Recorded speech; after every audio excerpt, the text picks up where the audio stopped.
Come on, then. Give it to me. Well, Mike, I think it was a great fight tonight. I'm sure you're deflated with the loss, but overall, are you satisfied with the way you performed tonight? I mean, I didn't win.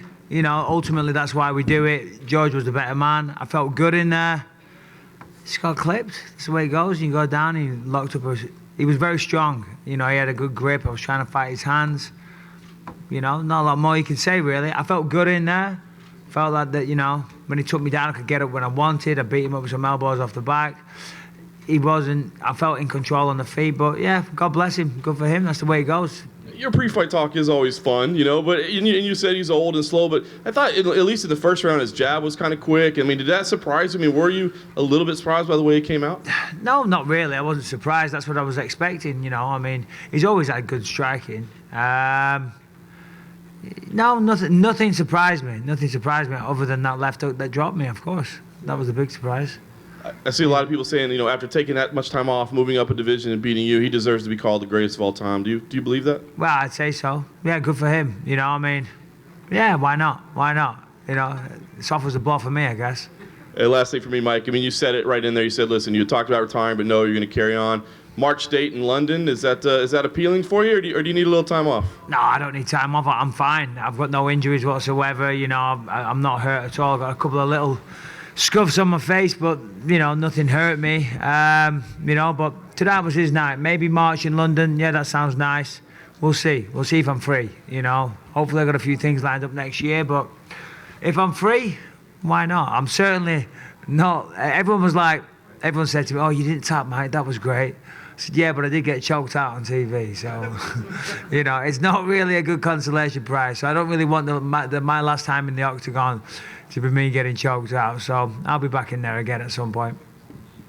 Hey, Mike, George said in the cage, I don't know if you heard him, you were standing right there. He said he saw a weakness in you watching on tape that, you were vulnerable to being hit on your left side there. Is that something that you were aware of and that you had worked to try to improve, or were you surprised when you heard him say it?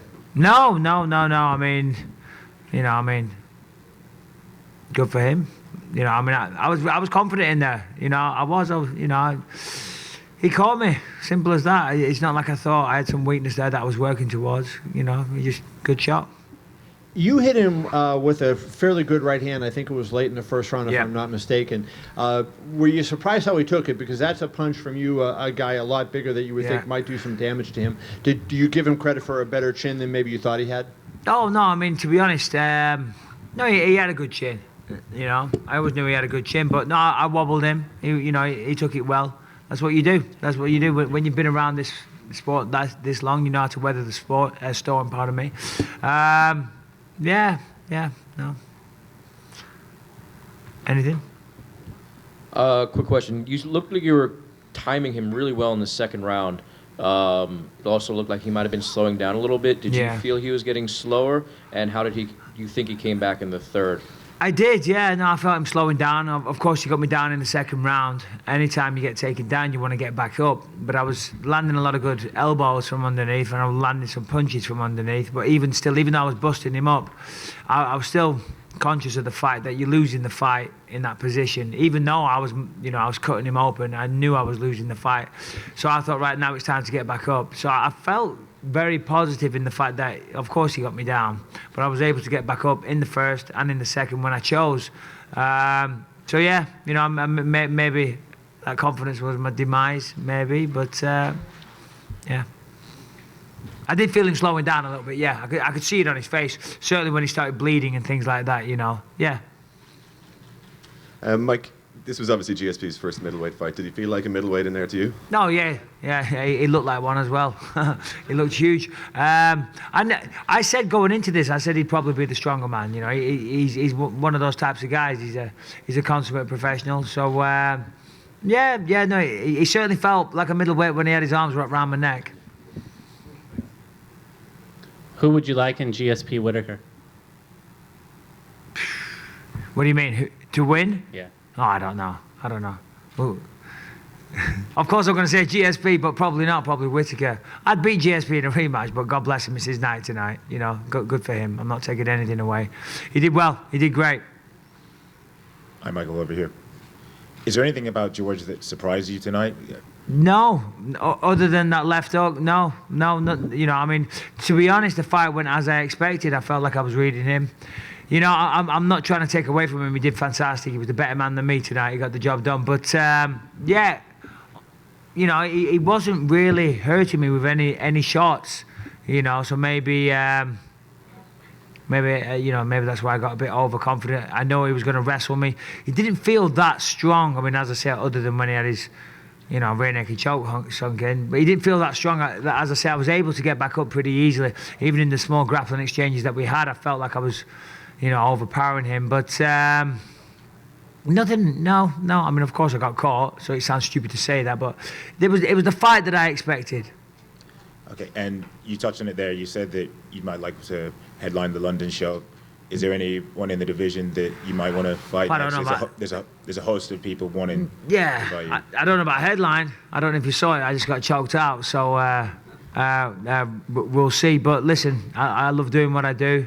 You know, I'm from a small town in the northwest of England. I never thought I'd be here headlining Madison Square Garden. And I'll be damned if the last time I do it is getting choked out on TV. So, you know, it wasn't my night, but that's the way with professional sports. You know, one man or one team win and one man or one team lose, you know. So, Mike, there's for a retirement fight or whatever the next fight is, there's no one that, you know, a fantasy opponent, maybe a third fight with Luke Rockhold, settle the Ciol Romero business. None of that stuff really stands out to you? Yeah, I'll be honest. My biggest concern right now is getting to the bar before it shuts. Seriously. Okay, well, I'll make this I'm not thinking about my next fight. I'm thinking about the bar. You know, when you win, you're celebrating. Everyone's always like, oh, do you go out afterwards? I'm like, yeah, of course I do, because when you win, you're celebrating. And if you lose, you know, drown in your sorrows. And then you get really fucked up. Well, last thing for me then. Now that it's over, how would you kind of summarize your title reign? Of course, you win on short notice, you defend in Manchester, and then, you know, drop it tonight. But how will you look back on this when it's all said and done? You know, feels like yesterday I was champion of the world. You know, I mean, listen, I'm happy. I'm proud of what I've achieved in this sport. I really am. You know, I can't take that away from me. I mean, my kids are over there, and they just said, I thought you'd be more pissed off. And I'm like, listen, of course I'm pissed off. I'm crushed inside. I am. But also at the same time, you got to realize what's important in life. You know, I mean, this is what I dedicate my life to, but I do it for my children.